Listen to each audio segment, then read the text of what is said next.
Summa Teológica, parte segundo, Sogunos Ae. Cuestión 163. El pecado del primer hombre. Pasamos ahora a estudiar el pecado del primer hombre, que fue de soberbia. Trataremos, primero, de su pecado. En segundo lugar, de la pena del pecado, Q 164. Y, en tercer lugar, de la tentación que le indujo a pecar, Q 165. Sobre lo primero, se plantean 4 preguntas. ¿Fue de soberbia el pecado del primer hombre? ¿Qué buscó el primer hombre al pecar? ¿Fue un pecado más grave que todos los demás? ¿Quién pecó más, el hombre o la mujer? Artículo 1. ¿Fue de soberbia el pecado del primer hombre? Lat. Objeciones por las que parece que el pecado del primer hombre no fue de soberbia. 1. Dice el apóstol en Rom 5:19.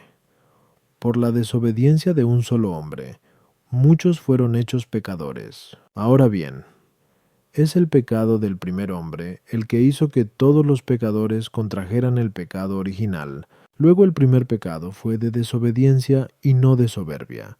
Tua. Dice San Ambrosio, en su Perlesé, que el diablo tentó a Cristo en el mismo orden en que hizo caer al primer hombre. Ahora bien, Cristo fue tentado, en primer lugar, por la gula, como aparece en Mt 4:3. Si eres hijo de Dios, di que estas piedras se conviertan en pan. Luego el pecado del primer hombre no fue de soberbia, sino de gula. El hombre pecó por su gestión diabólica, pero el diablo, al tentar al hombre, le prometió ciencia, como se nos dice en Gen 3,5. Luego, el primer desorden del hombre se debió al deseo de ciencia, que pertenece a la curiosidad, y así el primer pecado fue de curiosidad y no de soberbia. Quoro. Al comentar el pasaje de Prinatim 2:4, la mujer, seducida, incurrió en la transgresión. Dice la glosa. El apóstol habla de seducción porque la mujer creyó el engaño que se le había propuesto, a saber, que Dios había prohibido tocar el fruto de aquel árbol, porque sabía que, si lo tocaban, serían como dioses, como si el que había creado a aquellos hombres se sintiera celoso de la divinidad de ellos. Por consiguiente, el primer pecado de aquellos hombres fue de infidelidad y no de soberbia. Contra esto está la afirmación de Eclo 10:15. La soberbia es el principio de todos los pecados. Ahora bien, el pecado del primer hombre fue el principio de todo pecado, según se dice en Rom 5:12. Por un hombre entró el pecado en este mundo. Luego el primer pecado del hombre fue de soberbia. Respondo. En un pecado pueden concurrir varios movimientos, entre los cuales posee la primacía aquel en el que primero se halla el desorden. Es claro, por otra parte, que el desorden se encuentra en el movimiento interno del alma antes que en el acto externo del cuerpo, porque, como dice San Agustín en Nide Sibi Dei, no se pierde la santidad del cuerpo mientras se conserve la del alma, y, dentro de los movimientos interiores, el apetito es movido a alcanzar el fin antes que los medios. Por eso el primer pecado del hombre se dio allí donde fue posible el primer deseo desordenado del fin, pero el hombre se hallaba en estado de inocencia, de tal modo que no había ninguna rebelión de la carne contra el espíritu. Por tanto, el primer desorden del apetito humano no pudo consistir en apetecer un bien sensible, al cual la concupiscencia de la carne tiende sin obedecer el orden de la razón. Queda, pues, como única solución, que el primer desorden del apetito humano consistiera en apetecer, de un modo desordenado, algún bien espiritual, pero no lo hubiera apetecido de modo desordenado si lo hubiera deseado según la medida establecida por la norma divina. Luego la solución es, en último término, que buscó un bien espiritual por encima de su medida, lo cual es propio de la soberbia. Por consiguiente, el primer pecado del hombre fue de soberbia. A las objeciones. 1. La desobediencia al precepto divino no fue querida en sí misma, porque no era posible sin suponer un desorden anterior en la voluntad. Por tanto, lo quiso en orden a otra cosa. Pero lo primero que buscó de un modo desordenado fue la propia excelencia. Luego, la desobediencia fue causada por la soberbia. Esto mismo dice San Agustín en Ad Orosium. El hombre, llevado por la soberbia, obedeció a la sugestión de la serpiente y despreció el mandato de Dios. También tuvo lugar la gula en el pecado de los primeros padres, pues en Gen 3,6 se dice: vio la mujer que el árbol era bueno para comerse, hermoso a la vista y deseable, y cogió de su fruto y comió. Sin embargo, no fue la bondad y belleza del alimento el primer motivo para pecar, sino la insinuación de la serpiente, que dijo: vi. 5. Se os abrirán los ojos y seréis como dioses. Al desear esto, la mujer incurrió en soberbia. Luego el pecado de gula se derivó del de soberbia.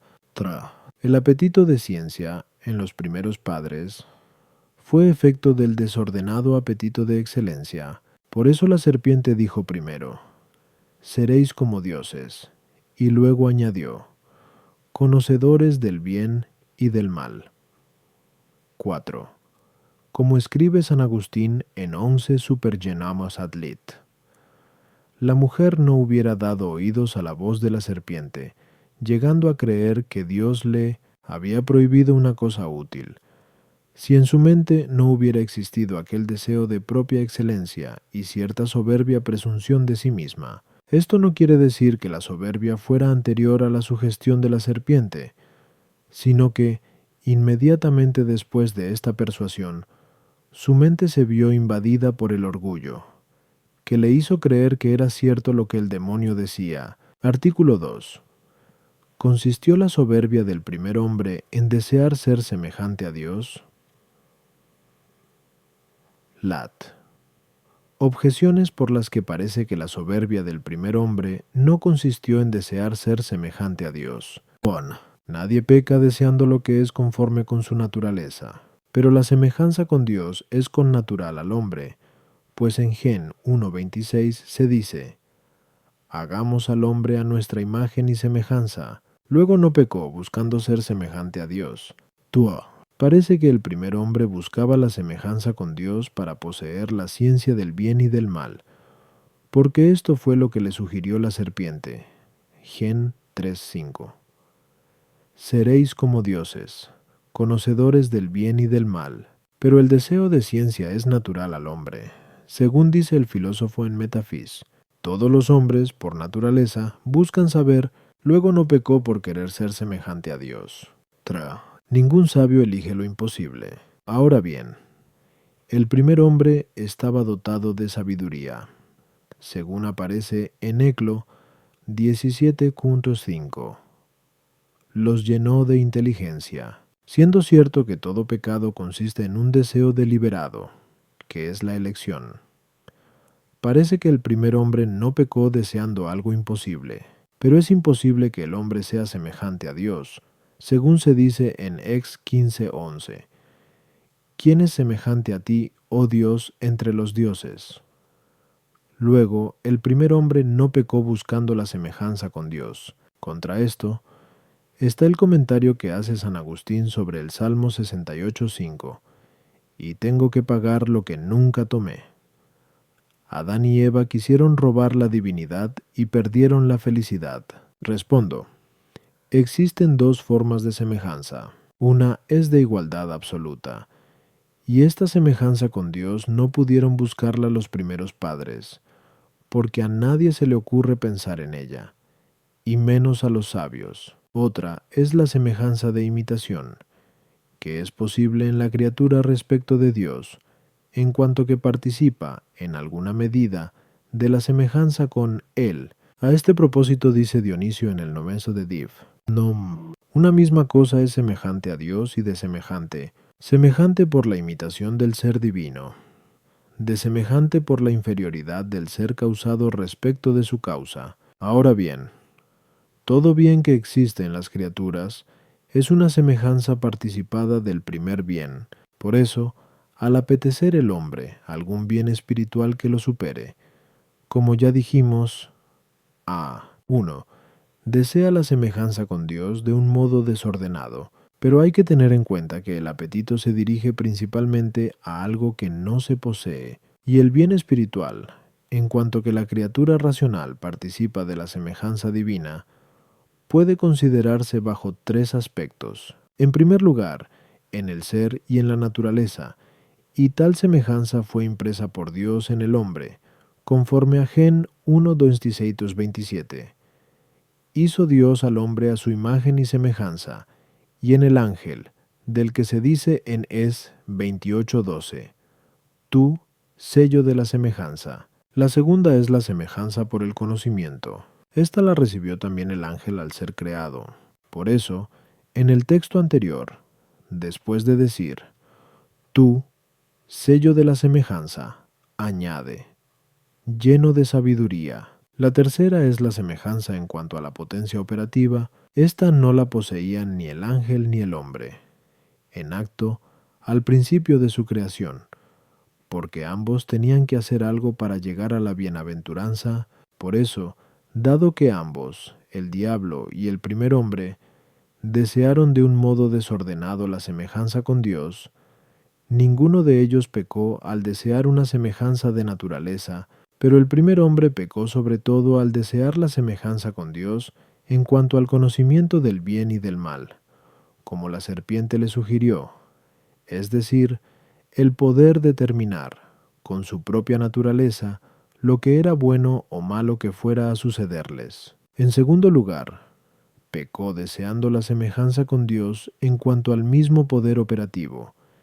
es decir, el poder según su propia naturaleza, obrar de modo que consiguiera la bienaventuranza. Por eso dice San Agustín en 11 Supergen, ad liti, entró en la mente de la mujer el deseo del poder propio, pero el diablo pecó buscando la semejanza con Dios en cuanto a poder. A propósito de ello dice San Agustín, en De Vera Relig, prefirió disfrutar de su poder antes que del de Dios. Sin embargo, ambos quisieron equipararse a Dios en algo.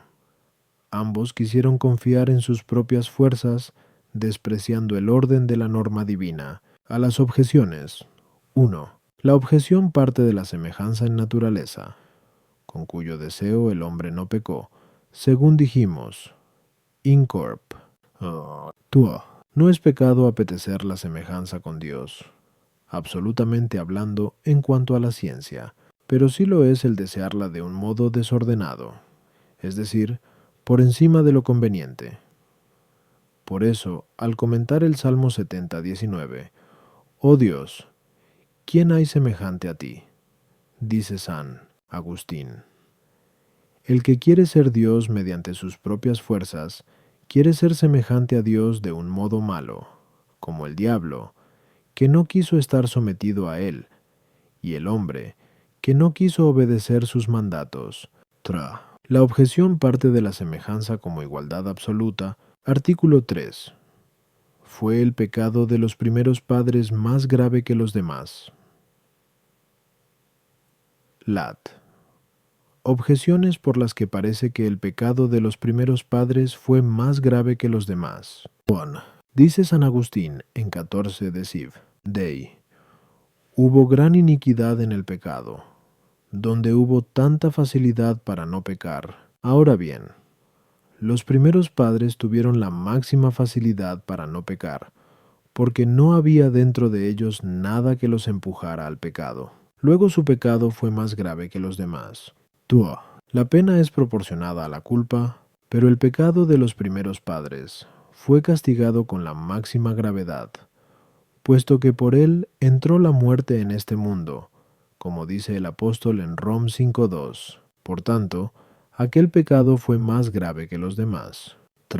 Lo que es primero en cada género parece que es también lo más grande, como se dice en Según Metafis. Ahora bien, el pecado de los primeros padres fue el primero de entre los pecados de los hombres. Luego fue el más grave. Contra esto está el testimonio de Orígenes. No creo que nadie que esté en el más alto grado de perfección caiga de él repentinamente, sino que debe descender de él de un modo paulatino. Pero los primeros padres estaban en un grado de perfección sumo. Luego su pecado no fue el mayor de todos. Respondo. Podemos distinguir en el pecado una doble gravedad, una por parte de la especie del pecado mismo. Así decimos que el adulterio es un pecado más grave que la fornicación simple. Otra es la gravedad del pecado teniendo en cuenta las circunstancias del lugar, persona o tiempo. La primera es más esencial al pecado y hace que el pecado sea más grave que los otros. Debemos decir, pues, que el pecado del primer hombre no fue más grave que todos los demás pecados humanos, según la especie de pecado, porque, si bien la soberbia destaca, de algún modo, sobre los demás, es mayor la soberbia por la que uno niega o blasfema de Dios que aquella por la que se desea de un modo desordenado la semejanza con Él, cual fue la que cometieron los primeros padres, como queda dicho, tú. Pero según la condición de las personas que lo cometieron, aquel pecado revistió máxima gravedad, dada la perfección de su estado. Por eso debe decirse que aquel pecado fue gravísimo por las circunstancias, pero no absolutamente hablando. A las objeciones. 1. La objeción parte de la gravedad del pecado por parte de la circunstancia del que lo comete. 2. La magnitud de la pena que siguió a ese primer pecado no corresponde a él según la cantidad de la propia especie, sino en cuanto que fue el primero, puesto que por él quedó interrumpida la inocencia del primer estado, y la naturaleza humana quedó ya desordenada. 3. En las cosas ordenadas es preciso que la primera sea también la mayor. Pero este orden no se tiene en cuenta en los pecados. Antes bien, uno sucede a otro de un modo accidental. Por eso no se sigue que el primer pecado sea el más grande. Artículo 4. ¿Fue el pecado de Adán más grave que el de Eva? Lat. Objeciones por las que parece que el pecado de Adán fue más grave que el de Eva. 1. En 1 Tim 2:14 se dice que Adán no fue seducido, mientras que la mujer sí fue seducida a pecar. Conforme a eso, parece que el pecado de la mujer fue de ignorancia, mientras que el del varón fue de conocimiento. Pero este pecado es más grave, según se dice en Lec 12:47-48. El criado que conoce la voluntad de su amo y no la cumple, será azotado más gravemente. El que no la conoce y deja de cumplirla, será azotado menos. Por consiguiente, el pecado de Adán fue más grave que el de Eva. Dice San Agustín, en De Decem Chordis, si el varón es la cabeza, debe comportarse mejor y preceder a la esposa en todas las obras buenas, para que ella lo imite. Luego el pecado de Adán fue más grave que el de Eva. El pecado contra el Espíritu Santo parece ser gravísimo. Adán debió de pecar contra él, pues pecó pensando en la divina misericordia, es decir, con presunción. Luego el pecado de Adán fue más grave que el de Eva. Contra esto está el hecho de que la pena corresponde a la culpa, pero la mujer fue castigada más duramente, como puede verse en Gen 3:16 ss. Luego pecó más gravemente que el hombre. Respondo. Como ya hicimos ver antes, 3. La gravedad del pecado se mide por la misma especie de pecado, más que por la circunstancia de quien lo comete. Hay que decir, por tanto, que, si consideramos la condición de ambas personas, hombre y mujer, es más grave el pecado del varón, porque era más perfecto que la mujer. En cuanto al género de pecado, fueron iguales, porque ambos cometieron pecado de soberbia. Por eso dice San Agustín, en Oncus de Supergen, adlit, y que la mujer pecó en sexo más débil, pero con un orgullo igual. En cuanto a la especie de soberbia, en cambio, pecó más gravemente la mujer, por una triple razón. En primer lugar, porque su engreimiento fue mayor al creer que era cierto lo que le sugirió la serpiente, a saber, que Dios les había prohibido comer del árbol por miedo a que llegaran a ser como Él. Por ello, al querer hacerse semejante a Dios comiendo del árbol prohibido, su soberbia fue tan grande que quiso obtener algo contra la voluntad de Dios. El varón, en cambio, no creyó que fuera verdad.